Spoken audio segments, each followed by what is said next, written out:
Κυρίες και κύριοι, καλώς ήρθατε σε ακόμα ένα τηλεοπτικό μονόκερο, σε ένα ταξίδι στον κόσμο της τεχνολογίας και της καινοτομίας.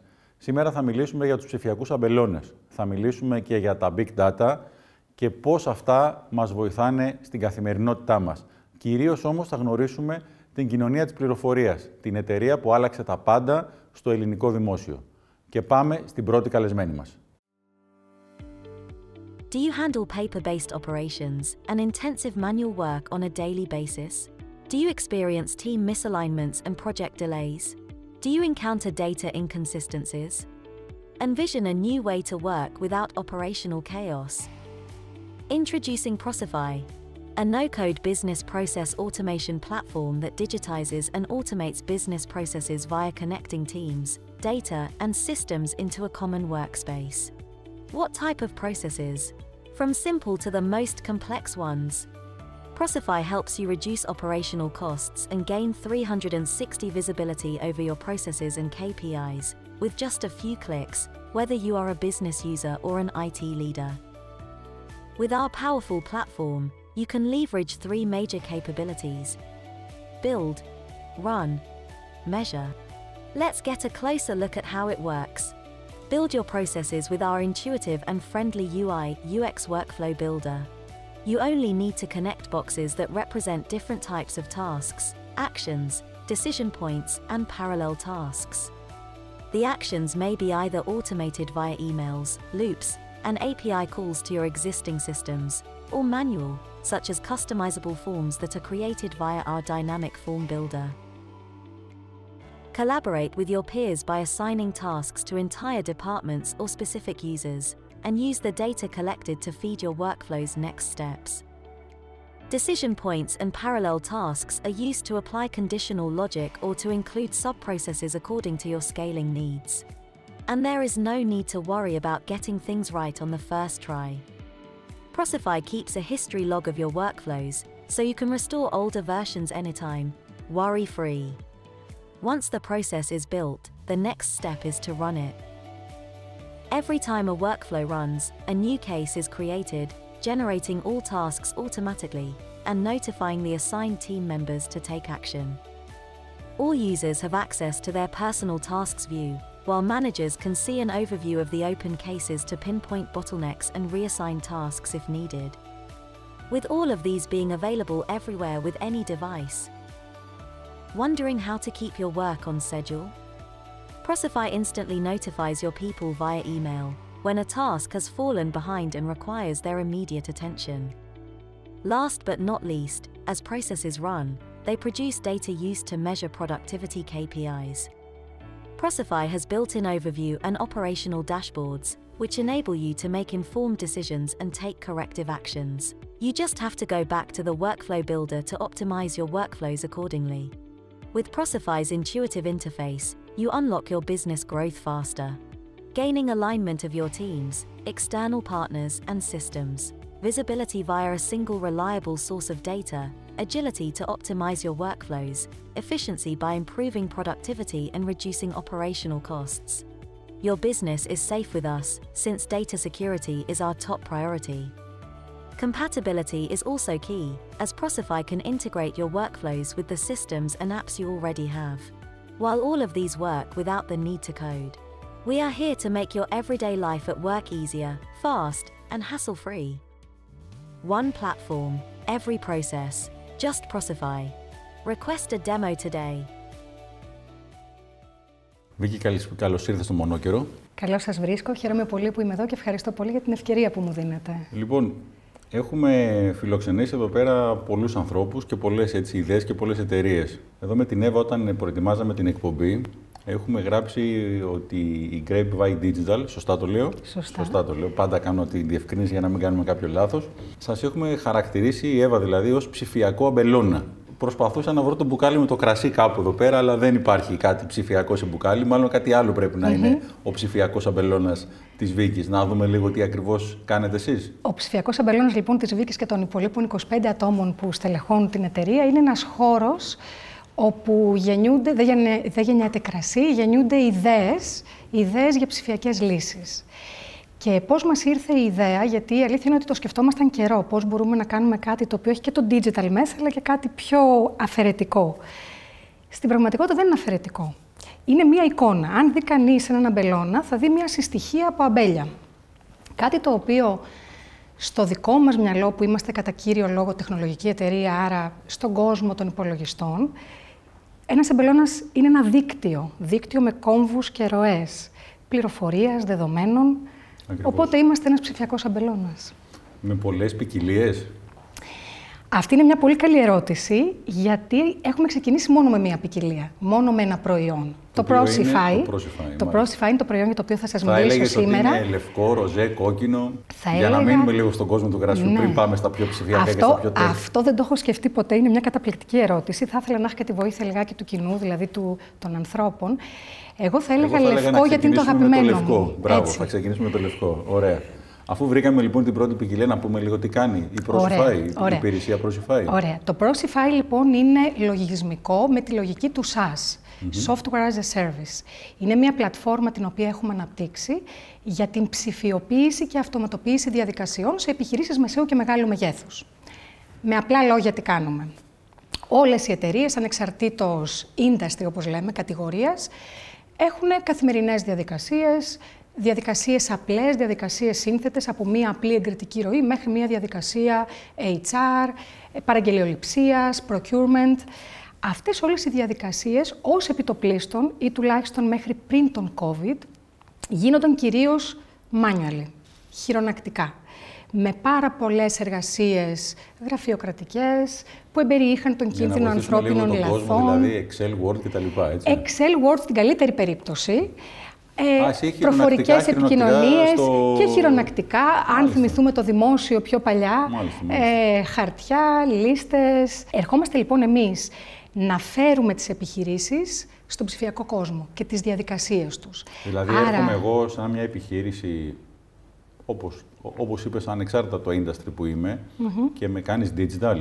Να το πούμε έτσι. Σε βοηθάω να γίνεις περισσότερο digital και λέω περισσότερο γιατί μία διαδικασία δεν υποσχόμαστε στις εταιρείες ότι θα την κάνουμε 100% ψηφιοποιημένη και αυτόματη. Προφανώς μπορεί να υπάρχουν κομμάτια στα οποία εμπλέκονται και άνθρωποι κάνοντας κάποια human tasks, όπως λέμε, ανθρώπινες ενέργειες.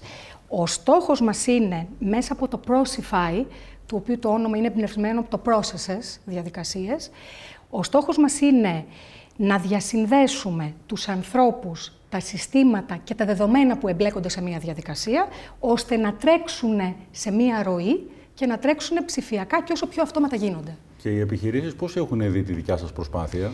Η αλήθεια είναι ότι βρεθήκαμε σε μία πολύ καλή εποχή. Ξεκινήσαμε το 2020, ο COVID έφερε μαζί του με όλα τα κακά και την ανάγκη, ανέδειξε την ανάγκη για ψηφιακό μετασχηματισμό. Οπότε αυτό για μας υπήρξε πολύ ευνοϊκό ως περιβάλλον. Βρεθήκαμε λοιπόν σε μια εποχή που οι επιχειρήσεις έψαχναν να ψηφιοποιηθούν. Σε μια εποχή όπου ο τρόπος δουλειάς άλλαζε. Από το δουλεύουμε όλοι μαζί σε ένα χώρο και έχουμε και την προφορική επικοινωνία, περάσαμε στο είμαστε απομακρυσμένοι. Απομακρυσμένες ομάδες χρειάζονται συστήματα για να συνεργαστούν. Σωστό. Οπότε πέφτοντας σε αυτή την εποχή και βρίσκοντας αυτή την ιδέα, προφανώς δεν είμαστε μοναδικοί που το κάνουμε, υπάρχουν και στο εξωτερικό εταιρείες που κάνουν ψηφιοποίηση και αυτοματοποίηση διαδικασιών. Βρεθήκαμε λοιπόν σε μια στιγμή που οι εταιρείες ήταν έτοιμες να μας ακούσουν και δεν θα σας κρύψω ότι τους αρέσει κιόλας. Ναι, αλλά εμείς έχουμε πολύ ωραίο ήλιο και γι' αυτό έχουμε και πολύ ωραία κρασιά. Έτσι είναι. Άρα βγάλαμε και ψηφιακά κρασιά. Οι επόμενες ποικιλίες μετά το Prosify, πότε να τις περιμένουμε? Καταρχήν το Prosify να πω ότι είναι ένα πολύ πολύ καινούριο προϊόν. Ξεκινήσαμε το 2020, το προϊόν μας βγήκε στην αγορά το 2022, άρα είναι ένα κρασί ενός έτους. Είναι ένα πολύ φρέσκο προϊόν. Επομένως, με όρους εινολογίας, ναι, θα λέγαμε ότι τώρα έχει αρχίσει να οριμάζει, Ακριβώς.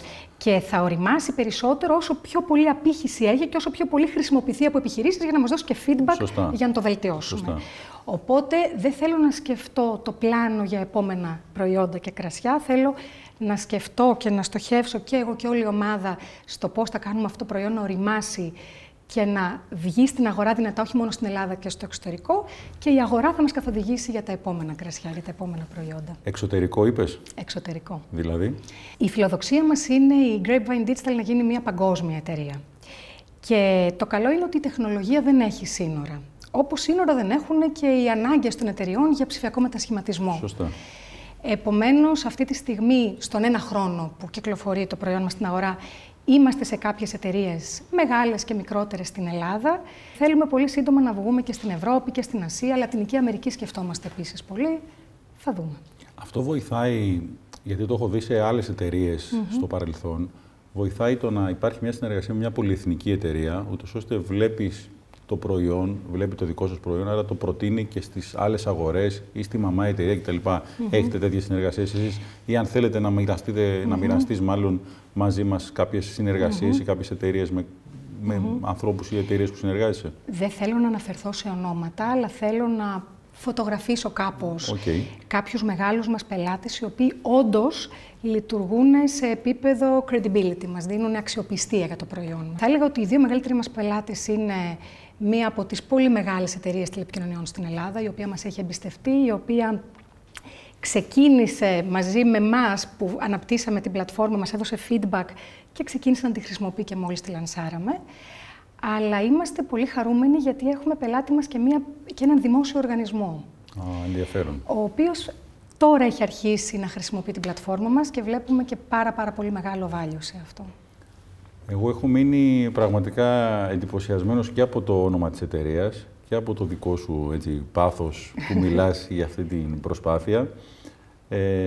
Μας φαντάζομαι τώρα, ξέρεις, μιλώντας για τεχνολογία, επειδή στο προηγούμενο επεισόδιο, σε ένα από τα προηγούμενα μάλλον επεισόδια, μιλήσαμε για ψηφιακούς μονόκερους και φανταζόμασταν ότι εδώ θα έρθει κάποιος ψηφιακός μονόκερος κάποια στιγμή ζωντανός, ας πούμε, να κάνουμε αυτή την κουβέντα σε ένα ψηφιακό αμπελώνα. Αλλά, εν πάση περιπτώσει, νομίζω ότι και οι δυο ταξιδέψαμε σε ένα ψηφιακό αμπελώνα και τα καταφέραμε καλά. Θα ήθελα να σε ευχαριστήσω για αυτή την παρουσία σου εδώ. Και εγώ ευχαριστώ πολύ. Και εύχομαι κάθε επιτυχία. Και πολλές ποικιλίες στο μέλλον. Ευχαριστώ πάρα πολύ και εγώ κάθε επιτυχία στην εκπομπή, η οποία αποτελεί ένα διαμάντι της τηλεόρασης. Να είσαι καλά, ευχαριστούμε πολύ. Ευχαριστώ. Λοιπόν, κυρίες και κύριοι, από τους ψηφιακούς αμπελώνες της Βίκης και της ομάδας της, 25 άτομα είπαμε, έτσι. Τέλεια. Πάμε τώρα στον επόμενο καλεσμένο, ο οποίος μάλλον θα μας προσγειώσει απότομα στον πραγματικό κόσμο.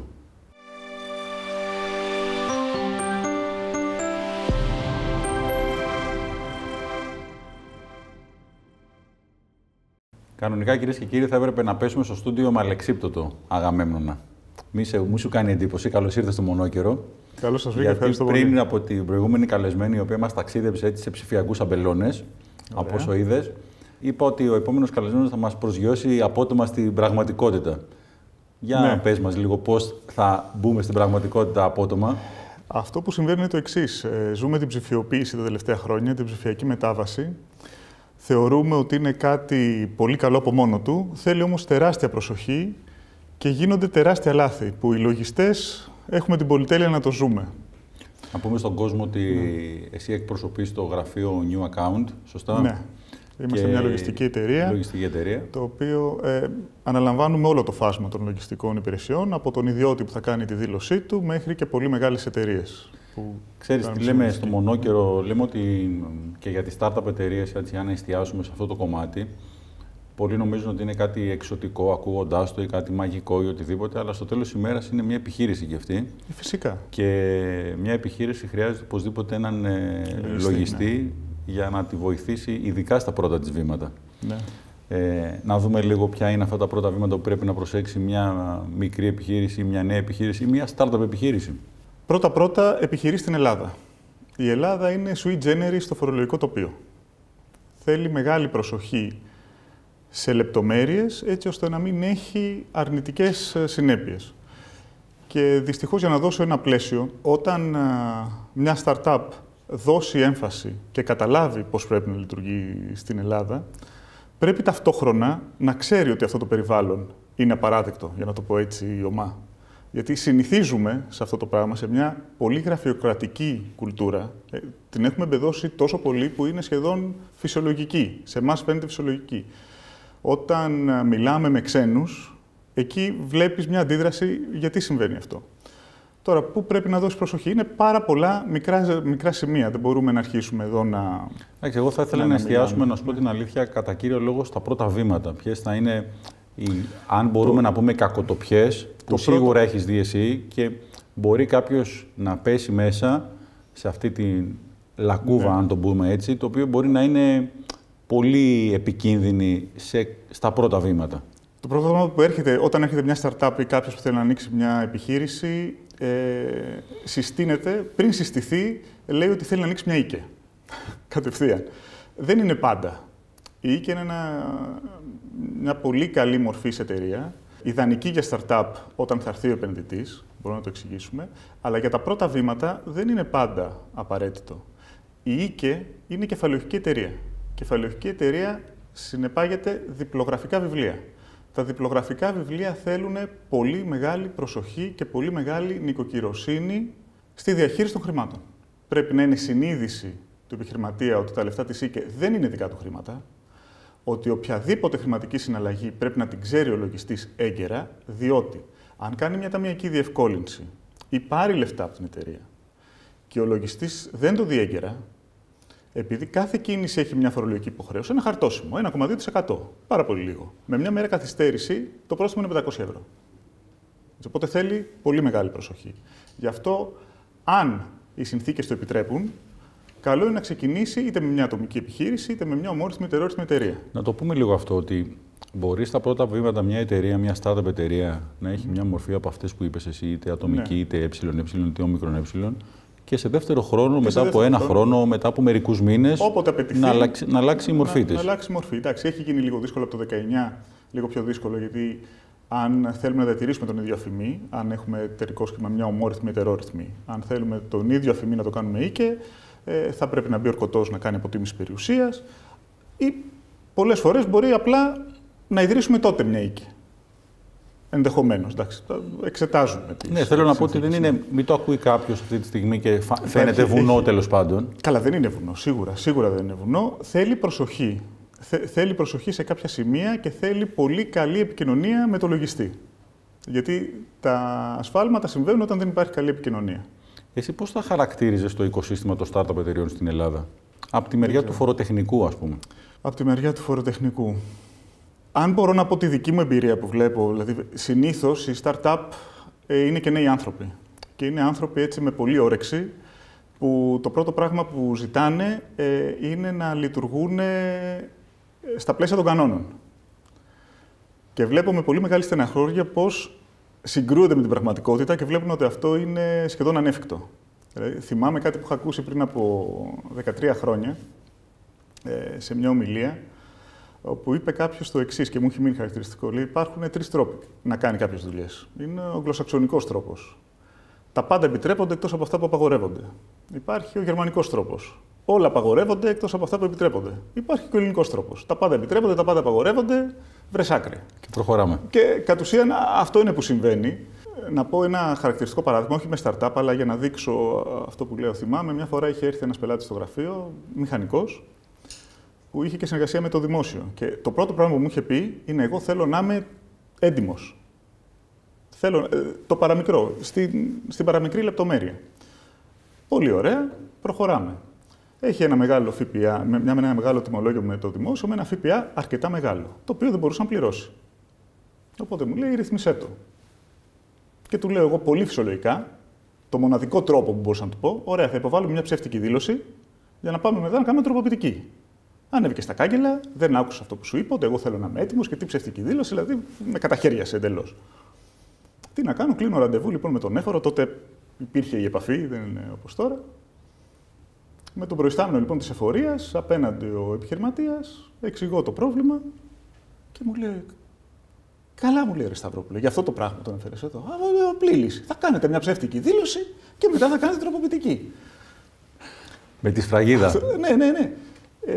Το οποίο τι συνέπεια έχει αυτό τον επόμενο χρόνο να μου πει: να σου πω, δυσκολεύει με το ΦΠΑ, δεν κάνεις μια ψεύτικη δήλωση. Αυτό ήταν τότε και θέλω να το πω. Τότε τι ίσχυε? Ίσχυε κάτι εντελώς παράλογο. Το να μην πληρώσεις τη φορολογική σου υποχρέωση σήμαινε ότι δεν έχεις υποβάλει τη δήλωση. Δηλαδή, αν υπέβαλες ένα ΦΠΑ και λες: εγώ χρωστάω 10.000 ΦΠΑ, αλλά δεν είχες να τα πληρώσεις, από τη στιγμή που δεν πληρωνόταν η δήλωση, ήταν σαν να μην την είχες υποβάλει.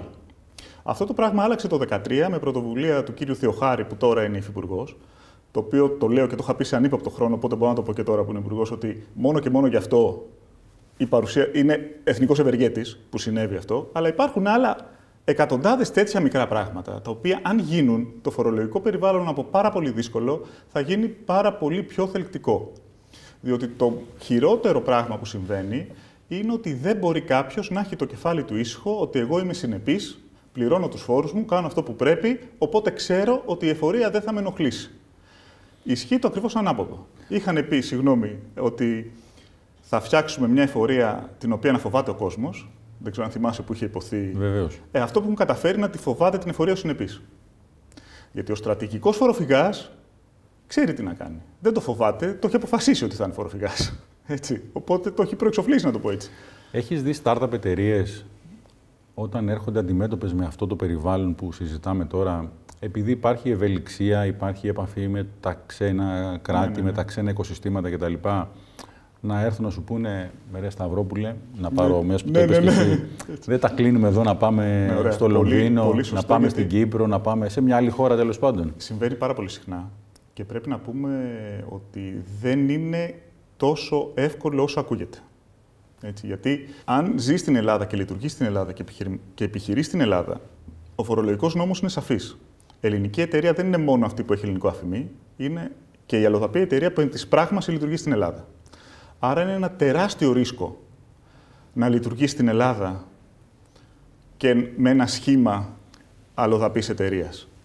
Για να κουμπίσουμε και ένα ακόμα αγκάθι στο οικοσύστημα, η ελληνική εταιρεία είναι αυτή που έχει ελληνικό αφημί. Έτσι δεν είναι? Μια εταιρεία που έχει βρετανικό ή γερμανικό αφημί δεν είναι ελληνική εταιρεία. Δεν είναι ελληνική εταιρεία. Φορολογικά όμως, ο φορολογικός νόμος το λέει ξεκάθαρα.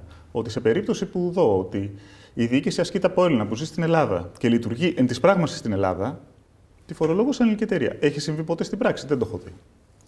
Μπορεί η φορολογική αρχή να το διαπιστώσει? Κατά τη γνώμη μου, πάρα πολύ εύκολα. Αν κάτι τέτοιο συμβεί. Αγαπημένα, πόσα χρόνια κάνεις αυτή τη δουλειά? Και θα μπορούσα να πω ότι αυτό που απαντάω σε όσους έρχονται στη startup και λένε να κάνουν μια αλλοδαπή εταιρεία είναι ότι πλέον ο φορολογικός συντελεστής δεν είναι υψηλός. Δεν είναι αυτό που είχαμε συνηθίσει στα 35-40%. Είναι 22%. Fair enough. Και το πρόβλημα δεν είναι ο φορολογικός συντελεστής. Το πρόβλημα είναι να είναι σίγουρος κάποιος ότι δεν θα του έρθει ο έλεγχος και θα του χαλάσει τη δουλειά, όχι επειδή θα του βγάλει πρόστιμο, επειδή ο έλεγχος αυτός καθ' αυτός θα του δημιουργήσει πρόσκομα στη λειτουργία του. Σωστά. Πόσα χρόνια κάνεις αυτή τη δουλειά? Από το 2004, 19 χρόνια ίσως. Θα το ξανά κάνεις, αν γύρναγες το 2004? Δεν θα μπορούσα να φανταστώ τι θα σήμαινε αυτό το πράγμα, αλλά επειδή το έχω μάθει και μ' αρέσει, το πρώτο πράγμα που μου έρχεται να πω είναι ναι, θα το ξανά κάνα. Αλλά είναι πολύ δύσκολο αυτό που παρουσίασα την εταιρεία μας, ότι κάνουμε τα πάντα. Το οποίο μας είχε βοηθήσει πολύ στην κρίση, το 2011 και το 2012, αλλά πλέον είναι πάρα πολύ δύσκολα διαχειρίσιμο. Πολύ δύσκολα διαχειρίσιμο. Και για κάποιον που θέλει να επιχειρήσει στην Ελλάδα, ποια είναι η συμβουλή σου, να το κάνει ή όχι? Φυσικά και να το κάνει. Εντάξει, εγώ αυτό που έχω μάθει από το επιχειρήν είναι ότι τα πάντα είναι ανθρώπινες σχέσεις. Άμα ξέρεις τι θέλεις να κάνεις και θέλεις να το κάνεις, φυσικά. Υπάρχουν οι κακοτοπιές, μπορείς να τις ξεπεράσεις. Αυτό που βλέπω δυστυχώς στην Ελλάδα είναι και μια απάθεια. Δηλαδή, έχουμε προβλήματα τα οποία πραγματικά θα μπορούσαν να λυθούν πάρα πολύ εύκολα. Και πάρα πολλά πράγματα τα οποία διεκδικούν οι λογιστές, δεν έχει γίνει συνείδηση ότι δεν είναι κλαδικά ζητήματα λογιστών. Είναι εμείς τα ζούμε εκ μέρους των επιχειρηματιών. Σωστά. Εκ μέρους επιχειρήσεων. Των ανθρώπων. Όταν μιλάμε για το πρόστιμο, ότι άμα ξεχάσω για μια μέρα ένα χαρτόσημο του 1 ευρώ, το πρόστιμο είναι 500 ευρώ. Δεν είναι, είναι και δικό μου πρόβλημα, γιατί λειτουργώ εγώ με εντολές του επιχειρηματία. Αλλά είναι και το επιχειρηματία πρόβλημα. Και ισχύουν εντελώς παράλογα πράγματα που όταν τα ζει κάποιος, νιώθει την ανασφάλεια. Δηλαδή, να σας πω εδώ ένα παράδειγμα. Βλέπω λοιπόν το χαρτόσημο για μια προκαταβολή. Το βλέπω κατόπιν εορτής. Έχουμε ήδη περάσει την προθεσμία. Αν πάμε θελοντικά να υποβάλουμε τη δήλωση, το πρόστιμο είναι 500 ευρώ. Αν επί τούτου δεν κάνω τη δήλωση, μετά από κλήση για έλεγχο, ξέρετε πόσο είναι το πρόστιμο? Από 500 ευρώ. Έτσι, μαντέψτε. Εγώ το ξέρω, αλλά για πες το. Ναι. Το πρόστιμο από 500 ευρώ στην εθελοντική συμμόρφωση την επόμενη μέρα, μετά από 4 χρόνια ο έλεγχος έρχεται και το πρόστιμο γίνεται το 50% του φόρου. Δηλαδή 5 ευρώ, 2 ευρώ, 1 ευρώ. Αυτά τα πράγματα είναι παράλογα. Και αυτός ο παραλογισμός δημιουργεί τεράστια ανασφάλεια. Γιατί όταν υπάρχει παραλογισμός εδώ, παραλογισμός εκεί, παραλογισμός παραπέρα, δεν ξέρεις πότε θα βρεθείς αντιμέτωπος με αυτό το παραλογισμό, έτσι? Λοιπόν, εγώ θα κλείσω την κουβέντα μας ως εξής και νομίζω εσύ βασικά θα την κλείσει, όχι εγώ, ότι το μήνυμα είναι να επιχειρήσουμε. Ασφαλώς. Το μήνυμα όμως είναι να έχουμε και αρκετή υπομονή, να έχουμε έναν καλό λογιστή όπως είσαι εσύ, να σηκώσουμε τα μανίκια και θα τις λύσουμε και τις κακοτοπιές. Το θέμα είναι ότι αυτό που βλέπω πολλές φορές στο επάγγελμά μου έτσι, και δεν μ' αρέσει, είναι ότι πολλές φορές για να αντιμετωπίσουμε όλη αυτή τη γραφειοκρατία, ο λογιστής δίνει κανόνες στις εταιρείες απλά και μόνο για να κάνει τη δουλειά του πιο εύκολη. Αυτό για μένα είναι τεράστιο λάθος. Η δουλειά μου ως λογιστής είναι να βρω τη λειτουργία της εταιρείας, πώς η εταιρεία λειτουργεί για τα καλύτερα συμφέροντά της και εγώ να το μεταφράσω στις λογιστικές καταστάσεις και στη φορολογική αποτύπωση.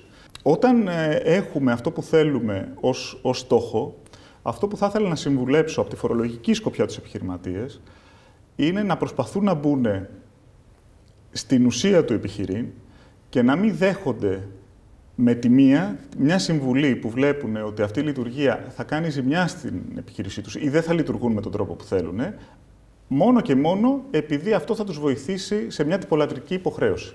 Μπορούν να βρουν τη διέξοδο ή, αν δεν τη βρίσκουν τη διέξοδο, αν έχουν αυτό το προσανατολισμό και οι ίδιοι θα απαιτήσουν να μην υπάρχει αυτή η τυπολατρική διαδικασία που τους στερεί δυναμικό. Τέλεια. Γιατί αυτό είναι το πρόβλημά μας. Αγαπημένο, να σε ευχαριστώ πολύ. Εγώ ευχαριστώ. Λοιπόν, κυρίες και κύριοι, μετά από το απότομη προσγείωση αλλά και τα πολύ καλά μηνύματα που πήραμε από τον Αγαμέμνονα για την επόμενη μέρα και για το επιχειρήν, πάμε στην επόμενη καλεσμένη μας.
Ευελίνα, καλώς ήρθες στο Μονόκερο.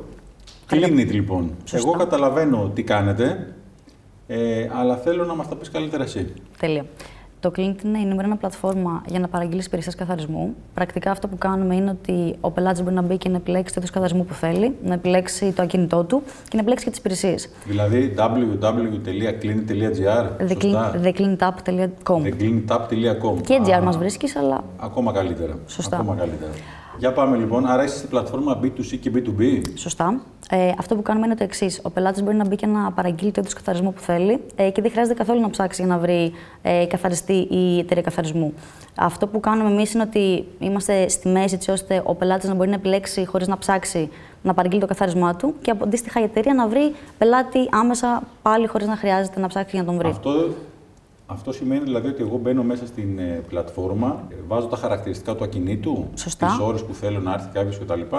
Μπορώ επίσης να έχω και μια συχνότητα, δηλαδή αν θέλω να έρχεται κάποιος στο σπίτι μου ή στο γραφείο μου, φαντάζομαι εξυπηρετείται και γραφείο, έτσι δεν είναι? Σωστά. Καλύπτουμε αυτή τη στιγμή πάρα πολλά ακίνητα. Ήδη καλύπτουμε διαμέρισμα, γραφείο, αποθήκη, μαγαζί, ενοικιαζόμενα ξενοδοχεία, βίλες και γιότ.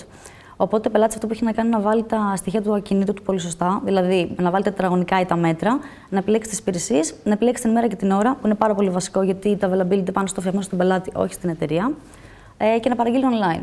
Ναι, απλά λέω ότι το καταλαβαίνω, αυτό είναι κατανοητό, ότι υπάρχει και το στοιχείο της επαναληψιμότητας. Δηλαδή ότι εγώ θέλω να έρχεται κάποιος στο γραφείο μου και να μου το καθαρίζει ή στο σπίτι μου μία φορά τη βδομάδα ή μία φορά στις 15 μέρες. Σωστά. Αυτή τη στιγμή υπάρχει το one-off, δηλαδή ο πελάτης μπορεί να επιλέξει μία φορά και αν θέλει ξανά, το κάνει πάλι ξανά. Είναι στα μελλοντικά μας update να μπορούμε να βάζουμε schedule. Δηλαδή ο πελάτης να βάζει ότι θέλω 3 φορές το μήνα καθάρισμα για να το κάνει μία φορά και να μην τον κουράζουμε και εκείνον. Και αν το B2C είναι λίγο ξεκάθαρο πώς γίνεται, δηλαδή εγώ μπαίνω μέσα, βάζω τα τετραγωνικά του σπιτιού μου, έρχεται κάποιος άνθρωπος ή κάποιο συνεργείο και καθαρίζει το σπίτι. Στο B2B, εσείς τι προσφέρετε σε εταιρείες καθαρισμού? Λοιπόν, αυτό που κάνουμε εμείς πρακτικά είναι ότι προσφέρουμε στις εταιρείες ένα λογισμικό και ένα software του μέσω του οποίου μπορούν να έχουν άμεση πρόσβαση σε όλη την εταιρεία τους ηλεκτρονικά. Πρακτικά είναι ένα facility management tool, όπου οι εταιρείες μπορούν να ελέγχουν το πρόγραμμά τους, τις παραγγελίες τους, τους πελάτες τους, το εργατικό δυναμικό που έχουν, τα κόστη τους, τα πάντα. Δηλαδή λειτουργείτε και σαν συνεργάτης κατά κάποιο τρόπο των εταιρειών αυτών. Βοηθάμε στο να εξηγιανθεί όλος ο χώρος, ώστε οι εταιρείες να ξέρουν πολύ γρήγορα και πολύ εύκολα ποιες παραγγελίες έχουν, πότε έχουν να τις κάνουν και να ελαχιστοποιούμε και το λάθος με αυτόν τον τρόπο. Γιατί όταν ξέρεις γραπτά ότι έχεις να κάνεις αυτό, αυτό και αυτό, τότε μειώνεις πάρα πολύ το περιθώριο του λάθους. Μίλησες ότι κάνετε και καθαρισμούς και επαγγελματικών χώρων και σκαφών αναψυχής, από ό,τι κατάλαβα. Σωστά. Και αποθηκών κτλ. Παρέχετε και υπηρεσίες σε διαμερίσματα, σε χώρους που ενοικιάζονται είτε μέσα από πλατφόρμες όπως είναι το Airbnb ή αντίστοιχες πλατφόρμες? Πολύ σωστά. Καλύπτουμε και τις οικίες, δηλαδή τον τακτικό καθαρισμό που αφορά τον οικιακό καθαρισμό, και σε ενοικιαζόμενα. Που ενοικιαζόμενα είναι και πάρα πολύ δυναμικό κομμάτι της αγοράς για εμάς, όπως και οι οικίες, γιατί αφορούν το πιο on demand και το πιο άμεσο, την πιο άμεση παραγγελία. Στα σχέδια, σε αυτή τη στιγμή που σας βρίσκουμε?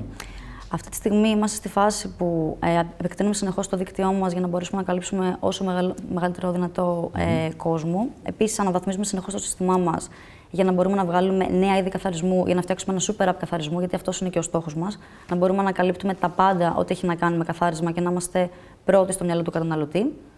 Και είμαστε πλέον και στη φάση του seed round μας. Κάνουμε fundraising με Έλληνες και ξένους επενδυτές για να μπορέσουμε να κλείσουμε τον κύκλο μας. Στην Ελλάδα, είσαστε στο κομμάτι, αυτή τη στιγμή είστε στην Αττική? Καλύπτουμε όλη την Αττική, τη Μύκονο, και επεκτηνόμαστε σε όλη τη Βόρεια Ελλάδα μέχρι τέλος του χρόνου. Μέχρι τέλος του χρόνου. Μίλησες για γύρο επενδύσεων και για επέκταση της δραστηριότητας και στο εξωτερικό. Σωστά. Σε ποιες αγορές? Μέσα στις αγορές μας είναι σίγουρα η Κύπρος, μέχρι στο 24 κιόλας, γιατί είναι άμεση χώρα που μας ενδιαφέρει πάρα πολύ. Μέσα στα επόμενα χρόνια θέλουμε σίγουρα Αγγλία, Ιρλανδία, γιατί έχει πάλι πολύ δυναμική αγορά για μας, και στο κομμάτι του laundry που μας αφορά πάρα πολύ, και σε άλλα είδη καθαρισμό που ήδη καλύπτουμε. Γαλλία, Βέλγιο, Ιταλία, Ισπανία είναι χώρες που μας ενδιαφέρουν ενεργά. Αυτές οι χώρες καλύπτουν το μεγαλύτερο κομμάτι της αγοράς ήδη στο κομμάτι του καθαρισμού, οπότε είναι χώρες που οπωσδήποτε πρέπει να έχουμε παρουσία. Θα μπορούσαμε να πούμε το μέγεθος της αγοράς ποιο είναι, δηλαδή ποιο είναι το μέγεθος αυτό που εσείς πιστεύεις ότι έχει έναν αριθμό? Το total available σε όλη την Ευρώπη αυτή τη στιγμή ξεπερνάει τα 130 δις. Και υπάρχει και ένα 20% το οποίο είναι το αδήλωτο, γιατί είναι αγορά που έχει πάρα πολύ μαύρη και αδήλωτη εργασία. Οπότε ξεπερνάει τα 160 δις ήδη.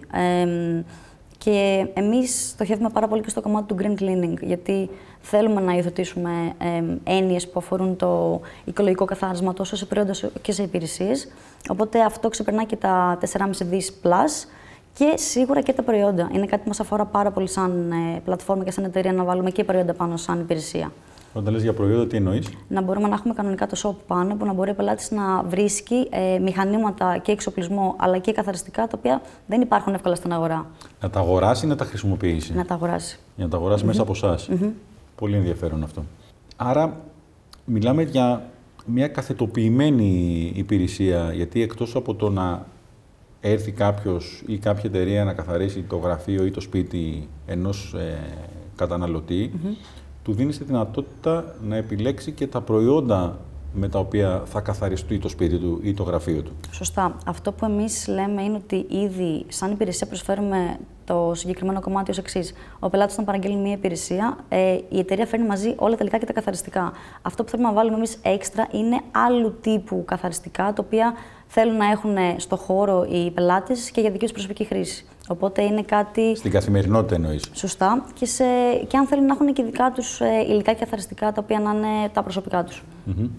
Σε κάποιους άλλους τομείς που πιστεύεις ότι θα μπορούσαμε να δούμε την πλατφόρμα τη δικιά σας να επεκτείνεται στο μέλλον? Σίγουρα το κομμάτι του HR, γιατί είναι κάτι που ήδη μας το ζητάνε πάρα πολύ οι εταιρείες. Μας προσεγγίζουν ήδη καθαριστές και καθαρίστριες για να βρουν εργασία. Οπότε εμείς τους δίνουμε ήδη ένα ενδυνάμει δυναμικό στις εταιρείες, και αυτό έχει πολύ λογική για μας, για να έχουμε μεγαλύτερο availability, να έχουμε μεγαλύτερη συχνότητα. Και να παρέχεις και περισσότερο και μεγαλύτερο εύρος υπηρεσιών. Πολύ σωστά. Μάλιστα.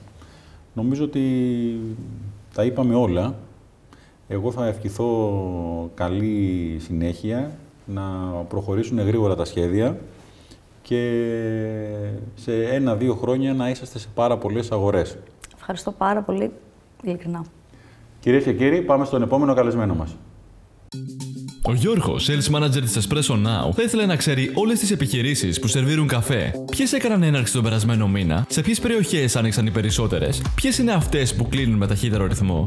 Γιώργο, μην ανησυχείς. Με την εφαρμογή της Linked Business δημιουργείς τα πιο πετυχημένα B2B Direct Sales Leads. Σου παρέχουμε όλες τις υφιστάμενες και τις νέες επιχειρήσεις μαζί με στατιστική ανάλυση αναπεριοχή σε λίστα, σε χάρτη ή στο τάμπλετ των πολιτών σου. Ο Κώστας, Credit Risk Manager της Trust Credit Bank, θα ήθελε να ξέρει περισσότερα στοιχεία για τους πελάτες και τους προμηθευτές του. Σε ποιους ανήκουν και ποιοι διοικούν τις επιχειρήσεις τους. Οφείλουν στο δημόσιο, εκτελούν δημόσια έργα ή παίρνουν επιδοτήσεις. Σχετίζονται με offshore. Και εσύ, Κώστα, μην ανησυχείς. Η Linked Business σου παρέχει τα πιο αποτελεσματικά εργαλεία Know Your Client για την επιχείρηση που σε ενδιαφέρει. Πότε ιδρύθηκε και σε ποιο κλάδο δραστηριοποιείται. Είναι σήμερα ενεργή. Σε ποιους ανήκει και ποιοι τη διοικούν. Συμμετέχουν σε άλλες επιχειρήσεις και offshore. Ποιες αποφάσεις έλαβε πρόσφατα η διοίκηση. Έχει αναλάβει δημόσια έργα. Έχει επιδοτηθεί. Μήπως οφείλει στο δημόσιο. Μα πώς. Είναι ανοιχτά δεδομένα από δημόσιες πηγές και με βάση την πολύχρονη έρευνά μας καταφέρνουμε να τα μετασχηματίσουμε από διαθέσιμα σε χρήσιμα. Συλλέγουμε τεράστιους όγκους δεδομένων και διαβάζουμε τα κείμενα. Τα διορθώνουμε με την πρωτοποριακή τεχνολογία που έχουμε αναπτύξει ώστε να τα μετασχηματίσουμε σε έξυπνη πληροφόρηση. Έτσι, παρέχουμε στους πελάτες μας τα καλύτερα B2B sales leads και Know Your Client metrics. Οι λύσεις μας μπορούν να ενοποιηθούν σε κάθε εταιρικό workflow. Μα ποιοι είστε? Ερευνητές με επιστημονικό έργο και βραβεύσεις στα Big Data, με έδρα το τεχνολογικό πάρκο του Ερευνητικού Κέντρου Δημόκριτος στην Αθήνα. Το νερό ρέει ελεύθερο, αλλά για να γίνει πόσιμο θέλει προσπάθεια και κοστίζει. Linked Business. Ανακάλυψε την αγορά σου. Μιχάλη, καλώς ήρθες στο Μονόκερο. Καλώς σας βρήκα. Εδώ τώρα, σήμερα η εκπομπή θα είναι όλο, ξέρεις, παρόμοιο σημείο. Μιλήσαμε για ψηφιακό, αμπελώνα. Τώρα το μυαλό μου έρχεται σε ανθρώπους με ορυχεία, κράνη κτλ. Γιατί την πρώτη φορά που συναντηθήκαμε Θεσσαλονίκη, αν θυμάσαι, μου είχες πει εγώ είμαι ο ανθρακορίχος των δεδομένων. Και λέω κάτι δεν λέει καλά ο τύπος αυτός. Αλλά όταν συζητήσαμε πολλές ώρες, τρώγοντας και πολύ ωραία μπουγάτσα Θεσσαλονίκης, νομίζω ότι ήταν πραγματικά εντυπωσιακό το τι κάνετε, αλλά να μας πεις τι κάνετε. Ναι. Η Link Business ξεκίνησε πρώτα απ' όλα ως ιδέα σε δύο κόσμους. Ο πρώτος κόσμος ήταν δουλεύοντας με τον εφευρέτη του web, τον Tim Berners-Lee, πριν περίπου 15 χρόνια, όπου μας κατέδειξε την ευκαιρία το διαδίκτυο με την προσθήκη δεδομένων να γίνει μια πολύ χρήσιμη πηγή για όλους τους ανθρώπους. Και ταυτόχρονα δουλεύοντας πάνω σε ερευνητικά έργα, αλλά και σε πρακτικά, όπως το επιμελητήριο της Χίου για χρόνια σύμβουλος, είτε σε επιχειρηματικές δραστηριότητες, καταλάβαμε ότι υπάρχει μια πολύ μεγάλη ανάγκη. Η πληροφόρηση για τις μικρές και τις μεγαλύτερες επιχειρήσεις, στο πού βρίσκεται ο επόμενος πελάτης τους και ποιος είναι αυτός. Αυτή λοιπόν είναι η δουλειά μας. Παίρνουμε ανοιχτά δεδομένα από επίσημες δημόσιες πηγές, τα καθαρίζουμε γιατί κάθε σύστημα έχει τα προβλήματά του, τα συνθέτουμε και τα κάνουμε μια τελική λύση έτσι ώστε να μπορεί να λύσει ένα πρόβλημα κάθε επαγγελματίας. Όταν λέμε ανοιχτά δεδομένα, ουσιαστικά μιλάμε πράγματα τα οποία υπάρχουν ελεύθερα μέσα στο κινητό σου, στο διαδίκτυο, στη δική μου την ταμπλέτα. Σωστά. Και πάει λέγοντας. Έτσι μιλάμε για επίσημες, κυρίως κυβερνητικές πηγές, που με ευρωπαϊκά και διεθνή πρότυπα και νομοθεσία είναι πλέον ανοιχτά, όπως τα δεδομένα των επιχειρήσεων, του δημοσίου χρήματος, οι οφειλέτες, όλη αυτή η βεντάλια ανοιχτών δεδομένων διεθνώς, που να τονίσω ότι η Ευρώπη πρωτοπορεί σε αυτό το τομέα και η Ελλάδα ακολουθεί. Αυτά λοιπόν είναι επίσημα δεδομένα και πάντα έχουμε αναφορά στην πηγή. Δεν είναι μαύρο κουτί. Και για να μην τρομάξουμε τον κόσμο, είναι πολύ ωραίο αυτό που λες και μου δίνεις μια καλή πάσα. Για να μην τρομάξουμε τον κόσμο, όταν λέμε ανοιχτά δεδομένα, δεν σημαίνει ότι γράφει κάπου Γιάννης Διονάτος χρωστάει 1.000 ευρώ ή ο Μιχάλης Βαφόπουλος χρωστάει 5.000 ευρώ. Ουσιαστικά μιλάμε για τυφλά νούμερα τα οποία είναι προς επεξεργασία. Σωστά. Σωστά. Πρώτα απ' όλα, να πούμε ότι μιλάμε, όπως είπα, για δημόσια δεδομένα από κυβερνητικές πηγές, όπως είναι οι επιχειρήσεις, τα χρήματα που δίνουν τις επιχειρήσεις μέσα από τη διάβια, τα ΕΣΠΑ, όλη αυτή η πληροφορία που μας βοηθάει να καταλάβουμε απέναντί μας, όταν μπούμε σε μια συναλλαγή, οποιαδήποτε είναι αυτή, ποια επιχείρηση έχουμε να αντιμετωπίσουμε. Ξέρεις κάτι, όταν πρώτη φορά συζητήσαμε για την εταιρεία σου και για τα ανοιχτά δεδομένα, ήσουν ο πρώτος άνθρωπος ουσιαστικά που μου εξήγησε το τι συμβαίνει. Σε είχα ρωτήσει τότε και πώς βγάζεις λεφτά. Ο κόσμος σίγουρα που μας κοιτάει τώρα από την πολυθρόνα του ή από τον καναπέ του, μας παρακολουθεί, μπορεί να σκέφτεται το ίδιο πράγμα. Άρα και εγώ πρέπει να κάνω την ίδια ερώτηση και να σου πω πώς εσείς βγάζετε λεφτά. Πρώτα απ' όλα είναι μια πολύ εύλογη ερώτηση και το ερώτημα πάει και λίγο πιο πίσω, πώς προσθέτουμε αξία. Ακριβώς. Και για να το συμπληρώσω, πολύ σωστή η παρατήρησή σου και που με διορθώνεις, ευχαριστώ πολύ, και για να το συμπληρώσω είναι ότι καταρχήν πώς δημιουργείς αξίες σε αυτά τα δεδομένα, πώς βγάζεις χρήματα εσύ ως επιχειρηματίας, αλλά και σε ποιον είναι χρήσιμα αυτά τα δεδομένα. Πολύ σωστά. Θα χρησιμοποιήσω μια παρομοίωση που με βοήθησε και εμένα στην αρχή να καταλάβω, γιατί καταλαβαίνεις ότι το ερώτημα αυτό το θέτουμε πρώτα στον εαυτό μας. Πώς προσθέτουμε αξία στον κόσμο συνολικά με αυτό. Σωστά. Ας σκεφτούμε τη δίψα όταν θέλουμε νερό. Έχουμε τη βρύση μας, αλλά κυρίως όταν είμαστε σε ένα χώρο πίνουμε από ένα μπουκάλι εμφιαλωμένο νερό. Παρότι βρέχει, υπάρχουν ποτάμια, πηγές, όλοι μας εδώ έχουμε πιει από πηγή νερό, αλλά στην καθημερινότητα θέλουμε ένα μπουκάλι νερό είτε παγωμένο, εγώ το πίνω ζεστό γιατί με ενοχλεί. Έτσι είμαστε και όλες εμείς οι επιχειρήσεις που συλλέγουμε ανοιχτά δεδομένα και τα φέρνουμε σε μία μορφή, τα καθαρίζουμε, όχι μόνο αυτό, στοχεύουμε, γιατί για παράδειγμα στη χώρα υπάρχουν περίπου 900.000 επιχειρήσεις στο γεμί. Από εκεί μπορεί να ενδιαφέρουν μόνο οι 100 ή οι 1000. Αν λοιπόν έχεις φτιάξει, έχεις μεταποιήσει με έναν τρόπο που να είναι εύκολο να το καταναλώσει διαφορετική μορφής εταιρείας. Για παράδειγμα, εσύ Γιάννη μπορεί να θέλεις ένα μισάλιτρο νερό, εγώ να θέλω ένα μικρό ή να θέλω με γεύση λεμόνι. Άρα λοιπόν εμείς προσθέτουμε αξία, πρώτον φέροντάς τα σε μορφή που να είναι χρήσιμη, δεν είναι χρήσιμη όπως είναι αυτή τη στιγμή μέσα σε μια βάση δεδομένων, συνδέοντάς τα και τελικά είτε τα δίνουμε σε μια εφαρμογή χάρτη, είτε τα δίνουμε σε μια λίστα, είτε έχουμε μια άλλη εφαρμογή καινούργια που τη λανσάραμε πριν λίγο καιρό, να βλέπεις και το χάρτη και τη λίστα των επιχειρήσεων μαζί για να μπορείς να τα αξιοποιήσεις.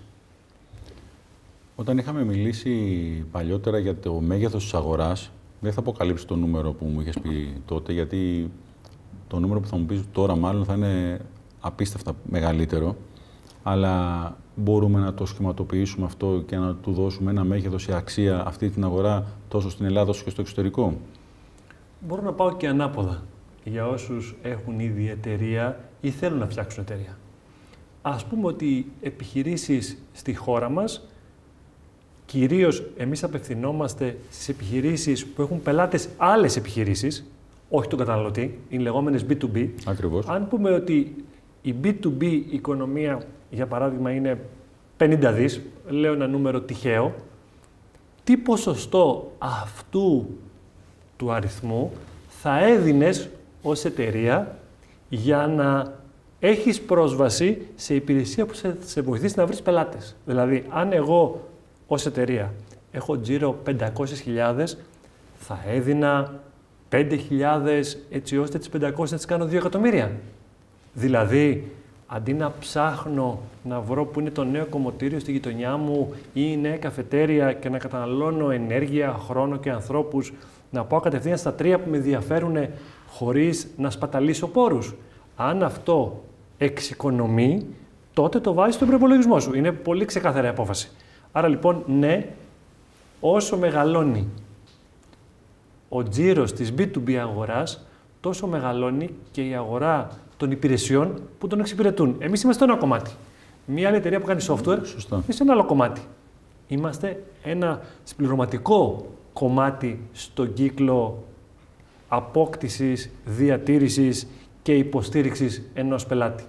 Πάντως η αγορά, αν μπορούμε να την πούμε έτσι, των big data, καταλαβαίνω και από αυτά που και εμείς μαθαίνουμε εδώ στο Μονόκερο, αλλά και αυτά που διαβάζουμε και από τα δικά σας δημοσιεύματα και τις δικές σας αναλύσεις και εκθέσεις ότι μεγαλώνει με ραγδαίους ρυθμούς. Μεγαλώνει με ραγδαίους ρυθμούς για αρκετούς λόγους. Ο πρώτος είναι ότι τα συστήματα συλλέγουν και χρησιμοποιούν περισσότερα δεδομένα. Ο σημαντικότερος λόγος όμως είναι ένας άλλος.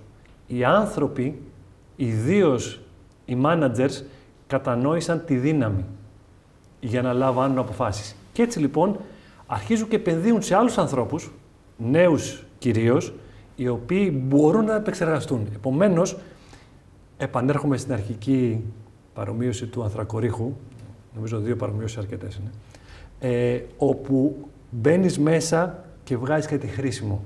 Πάντα υπήρχε το χρήσιμο. Σωστά. Τώρα έχουμε καλύτερους τρόπους για να τα εξάγουμε από εκεί. Και το τελευταίο είναι ότι έρχεται και νομοθεσία η οποία ψηφίστηκε πριν λίγο καιρό στην Ευρωπαϊκή Ένωση για να ανοίξουν και να διατεθούν τα δεδομένα ακόμα πιο δομημένα στην κατεύθυνση, και εδώ είναι πολύ σημαντικό, του πώς οργανώνουμε τους αλγόριθμους τεχνητής νοημοσύνης. Γιατί καταλαβαίνετε ότι τα δεδομένα πέρα από τη λήψη αποφάσεων παίζουν πολύ μεγάλο ρόλο για όλο το οικοσύστημα της τεχνητής νοημοσύνης. Αν δεν έχει δεδομένα τεχνητή νοημοσύνη, δεν υπάρχει ως αλγόριθμος.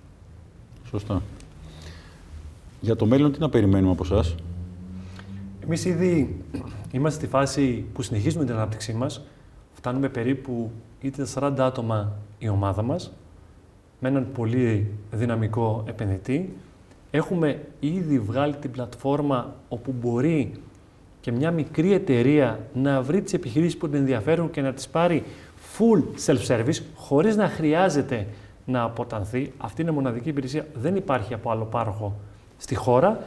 Και το αμέσως επόμενο βήμα είναι να εμπλουτίσουμε και άλλο τις υπηρεσίες με βάση τη ζήτηση των πελατών μας και στη συνέχεια να πάμε στο εξωτερικό, πρώτα στις όμορες χώρες και σταδιακά να ανοίξουμε τον κύκλο προς μεγαλύτερες, καθότι βλέπουμε ότι η υπηρεσία μας ήδη αποκτά ενδιαφέρον για περισσότερους επαγγελματίες. Μιχάλη, θα ήθελα να σε ευχαριστήσω για αυτή την κουβέντα και θα ήθελα να κλείσουμε με ένα μήνυμα από σένα προς τον κόσμο ότι τα δεδομένα είναι αυτά που παράγουμε όλοι καθημερινά και ότι δεν θα πρέπει να φοβόμαστε, γιατί το λέω γιατί και η καιρή είναι λίγο περίεργη και λόγω των, καταλαβαίνεις, ταυτοτήτων και των καινούριων κτλ. Ότι δεν θα πρέπει να φοβόμαστε την τεχνολογία, δεν θα πρέπει να φοβόμαστε τα δεδομένα. Πρώτα απ' όλα, να κάνω το διαχωρισμό ότι εμείς ασχολούμαστε κυρίως με δεδομένα επιχειρήσεων. Προφανώς. Και εκεί είναι ξεκάθαρο. Επίσης, να πω ότι έχει ενδιαφέρον να νοιαζόμαστε, αλλά όχι να φοβόμαστε. Για τα προσωπικά δεδομένα συγκεκριμένα, η τρίτη μεγάλη νομοθεσία που ψηφίστηκε και ισχύει είναι ακριβώς στην αντίθετη κατεύθυνση από αυτή που φοβόμαστε, να μπει στο επίκεντρο ο άνθρωπος. Σωστά. Καταφέραμε και σιγά σιγά θα δούμε την εφαρμογή της καινούργιας νομοθεσίας για οτιδήποτε αφορά τα δεδομένα ενός ατόμου, εκείνο να αποφασίζει ποια θα είναι η χρήση τους και με ποιο τρόπο. Μιχάλη, σε ευχαριστώ και πάλι για την παρουσία σου εδώ. Κυρίες και κύριοι, πάμε στον επόμενο καλεσμένο μας. Η κοινωνία της πληροφορίας αποτελεί τον κεντρικό κόμβο σχεδιασμού, ανάπτυξης και υλοποίησης των έργων πληροφορικής, επικοινωνιών και ψηφιακού μετασχηματισμού του Υπουργείου Ψηφιακής Διακυβέρνησης. Αναβαθμίζοντας το περιβάλλον εργασίας της δημόσιας διοίκησης, τις δημόσιες υποδομές και τη σχέση πολιτών και επιχειρήσεων με το δημόσιο. Ενισχύοντας τη διαφάνεια και την αποτελεσματικότητα, την επιχειρηματικότητα και την προσβασιμότητα στις σύγχρονες ψηφιακές υπηρεσίες. Αναπτύσσοντας τη διαλειτουργικότητα στη δημόσια διοίκηση, τη συνεργασία δημόσιου και ιδιωτικού τομέα, την ηλεκτρονική διακυβέρνηση και την καινοτομία. Με την τεχνογνωσία και την εμπειρία στη διαχείριση μεγάλων έργων εδώ και 22 χρόνια.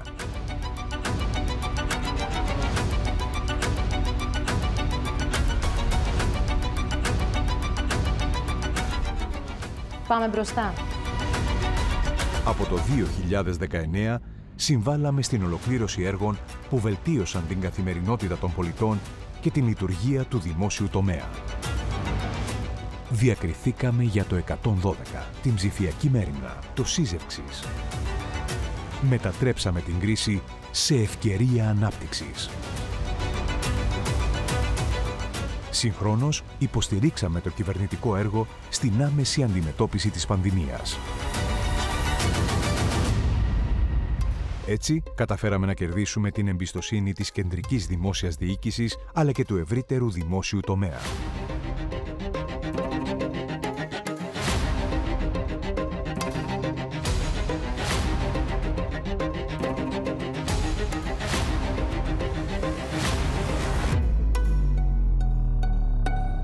Ολοκληρώνοντας τα έργα που δεσμευτήκαμε να φέρουμε εις πέρας και προχωρώντας με ταχύτατους ρυθμούς στην προκήρυξη των επόμενων. Διαχειριζόμενοι από το 2019 μέχρι σήμερα 141 προγραμματικές συμφωνίες. Χρησιμοποιώντας όλους τους διαθέσιμους χρηματοδοτικούς πόρους.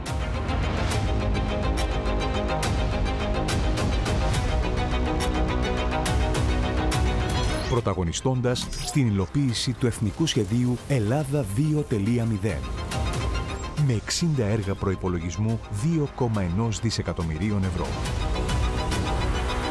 Για την οικονομία και την κοινωνία. Την υγεία, τη δικαιοσύνη, τη γεωργία, τη διπλωματία και την ναυτιλία. Τις τηλεπικοινωνίες και την τεχνολογία, τις επιχειρήσεις και τον τουρισμό. Με έργα και ενισχύσεις να βρίσκονται ήδη σε επίπεδο υλοποίησης.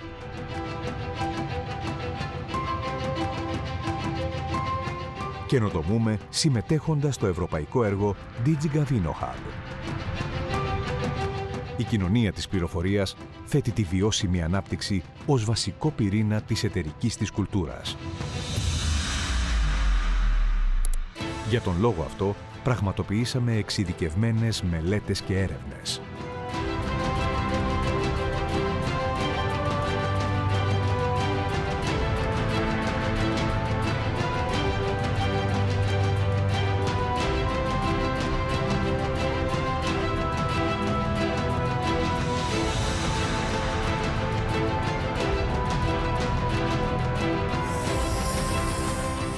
Θέτοντας τους υψηλότερους στόχους και με ένα διαρκώς αυξανόμενο κύκλο εργασιών, επενδύσαμε συγχρόνως σε έναν ουσιαστικό εσωτερικό ψηφιακό μετασχηματισμό.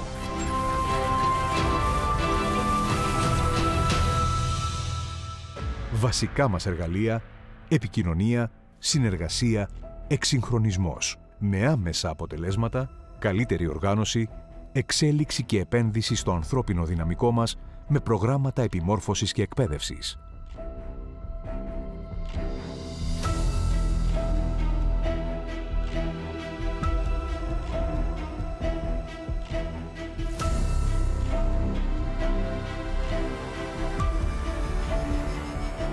Ενίσχυση της εταιρικής μας κουλτούρας τόσο με εσωτερικές δράσεις όσο και με δράσεις εταιρικής ευθύνης.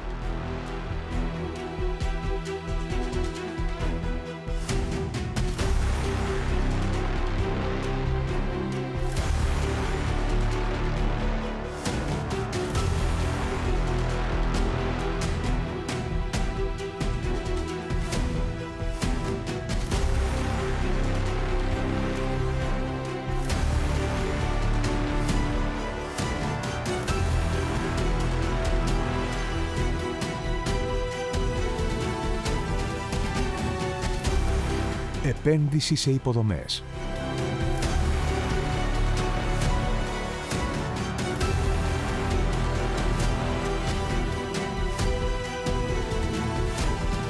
Πληροφοριακά συστήματα και εργαλεία.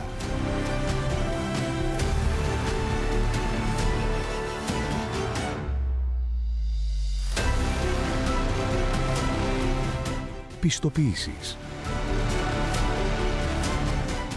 Κάνοντας ταυτόχρονα το έργο μας γνωστό στα μέσα κοινωνικής δικτύωσης.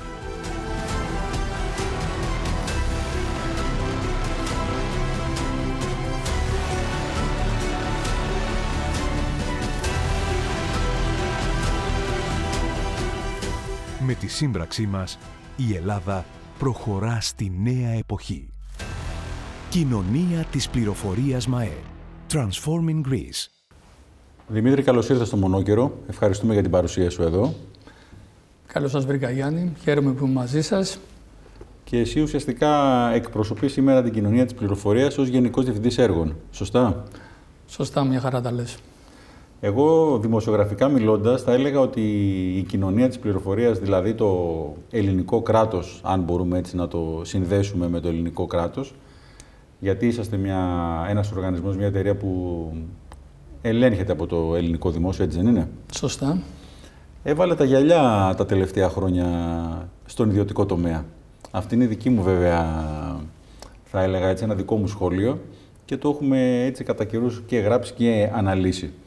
Αλλά θα ήθελα να πούμε έτσι λίγα πράγματα για τα έργα που έχει αναλάβει η κοινωνία της πληροφορίας, τα έργα που έχει φέρει σε πέρα στα τελευταία χρόνια και νομίζω το πιο εμβληματικό που το ξέρει και ο περισσότερος κόσμος είναι το περίφημο 112. Είπες πολλά πράγματα μαζί, οπότε θα προσπαθήσω λίγο να τα βάλω σε μία έτσι τάξη. Καταρχήν, ο πολύς κόσμος υπάρχουμε εδώ και 22 χρόνια σαν οργανισμός. Η κοινωνία της πληροφορίας ιδρύθηκε το 2001. Σωστό είναι αυτό. Ο στόχος της παραμένει διαχρονικά ο ίδιος όμως. Ποιος είναι αυτός? Να υλοποιεί έργα τηλεπικοινωνιών και πληροφορικής, έργα ψηφιακού μετασχηματισμού για το ελληνικό δημόσιο. Βοηθάμε δηλαδή τους φορείς του δημοσίου προκειμένου να επιτελέσουν καλύτερα το έργο τους. Πώς θα το κάνουν αυτό? Όταν εξυγχρονίσουν τις υποδομές και τις εφαρμογές τους. Έτσι θα μπορούν να δουλεύουν καλύτερα για να εξυπηρετούν στο τέλος της ημέρας καλύτερα όλους εμάς, τους Έλληνες πολίτες και τους Έλληνες επιχειρηματίες που συναλλάσσονται με το δημόσιο. Άρα η κοινωνία της πληροφορίας έρχεται και υλοποιεί όλα αυτά τα έργα με απότερο στόχο την εξυπηρέτηση του Έλληνα πολίτη και του Έλληνα επιχειρηματία. Τα τελευταία 22 χρόνια το κάνουμε αυτό. Άρα έχουμε μια συσσωρευμένη εμπειρία και τεχνογνωσία, η οποία που μας οδήγησε τα τελευταία 4, που όπως είπες χαρακτηριστικά βάλαμε τα γυαλιά στον ιδιωτικό τομέα. Εντάξει, δεν τα βάλαμε ακριβώς τα γυαλιά, γιατί είναι συνεργάτης μας ο ιδιωτικός τομέας. Είναι οι ανάδοχοι των έργων μας. Θα μπορούσα να κάνω μια διόρθωση εδώ, να κάνω μια διόρθωση στον εαυτό μου, ότι ουσιαστικά εντάξει, ήταν δημοσιογραφικό το σχόλιο, το βάλατε τα γυαλιά, ότι δείξατε και το δρόμο πώς μπορεί να γίνει, έτσι. Γιατί σε μια δύσκολη συνθήκη που ήταν τότε ο κορονοϊός και όλο αυτό το πλαίσιο, εν πάση περιπτώσει, ήρθε το ελληνικό δημόσιο και έδειξε τον τρόπο πώς μπορεί να γίνει. Αυτό παραμένει να είναι δικό μου σχόλιο. Έδειξε πάρα πολύ γρήγορα αντανακλαστικά το ελληνικό δημόσιο, τόσο γρήγορα που δεν ήταν σύνηθες τα προηγούμενα χρόνια, με αποτέλεσμα να ευνηδιαστεί και ο ιδιωτικός τομέας και να μην μπορεί να αντιδράσει και σε εισαγωγικά να προλάβει όλη αυτή την πληθώρα έργων που δημοπρατήσαμε τα τελευταία 4 χρόνια. Τα οποία είναι πόσα? Τα οποία είναι πάνω από 280 έργα που έχουμε δημοπρατήσει τα τελευταία χρόνια. Διαχειριζόμαστε έναν προϋπολογισμό συμφωνιών με δημόσιους φορείς κοντά στα 5 δις, ενώ αυτή τη στιγμή σε διάφορες φάσεις οριμότητας διαχειριζόμαστε περισσότερα από 360 έργα που αθροίζουν κοντά στα 3 δις. Λέγοντας διάφορες φάσεις οριμότητας, εννοώ ότι είναι ένα έργο το οποίο μπορεί να βρίσκεται στο σχεδιασμό του και ένα έργο το οποίο μπορεί να βρίσκεται στην υλοποίηση της σύμβασής του, στα τελευταία στάδια. Άρα, μέσα σε όλη αυτή την πορεία ζωής ενός έργου πληροφορικής και τηλεπικοινωνιών πάντα, αυτή τη στιγμή εμείς έχουμε 360 έργα, 3 δις. Το νούμερο είναι τεράστιο, είναι πρωτόγνωρο για τα ελληνικά δεδομένα της πληροφορικής και των τηλεπικοινωνιών και γι' αυτό εδώ συμφωνώ μαζί σου ότι βάλαμε τα γυαλιά στον ιδιωτικό τομέα, δεν μπορούν πλέον να διαχειριστούν όλα αυτά τα έργα, γιατί τρέχουν και παράλληλα, είναι σύνθετα, είναι μεγάλα τόσο σε προϋπολογισμό όσο και σε πολυπλοκότητα. Και αρκετά ευαίσθητα θα έλεγα.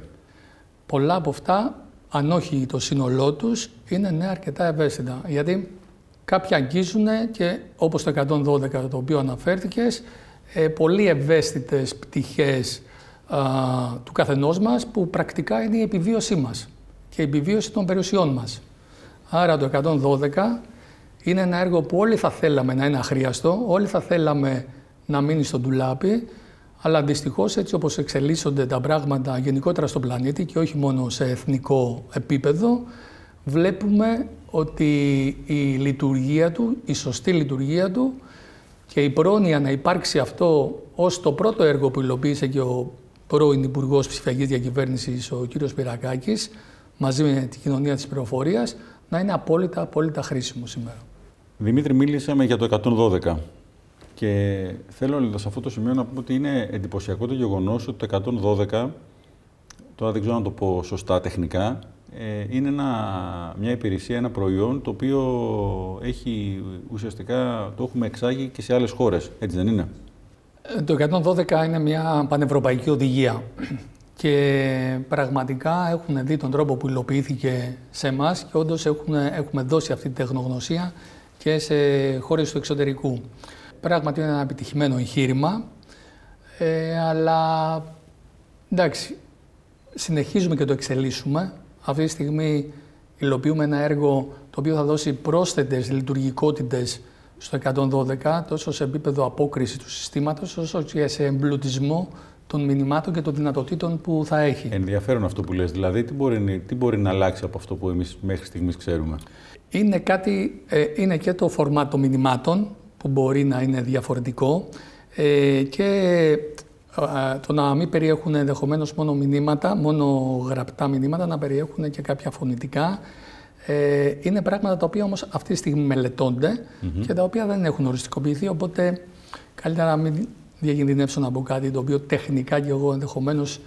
Όχι, πάντως νομίζω ότι αυτό που μπορεί να μείνει και να καταλαβαίνει και ο κόσμος είναι ότι είναι ένα έργο το οποίο εξελίσσεται και θα συνεχίσει να εξελίσσεται, γιατί η ύπαρξή του πραγματικά σώζει ζωές. Κάποιο άλλο έργο που θα ήθελες να συζητήσουμε που μπορεί και εμάς δημοσιογραφικά να διαφεύγει και είδες ότι είχε πολύ μεγάλη αποδοχή, όχι τόσο στην καθημερινότητα των πολιτών, όπως είναι το 112 που το βλέπουμε όλοι μας, εν πάση περιπτώσει, όταν αυτό συμβαίνει, πολύ θα θέλαμε να μην ηχούσε ποτέ το μήνυμα αυτό, αλλά όπως είπες και εσύ, ζούμε σε μια εποχή που δυστυχώς τα φαινόμενα είναι τέτοια που είναι απαραίτητο και αυτό.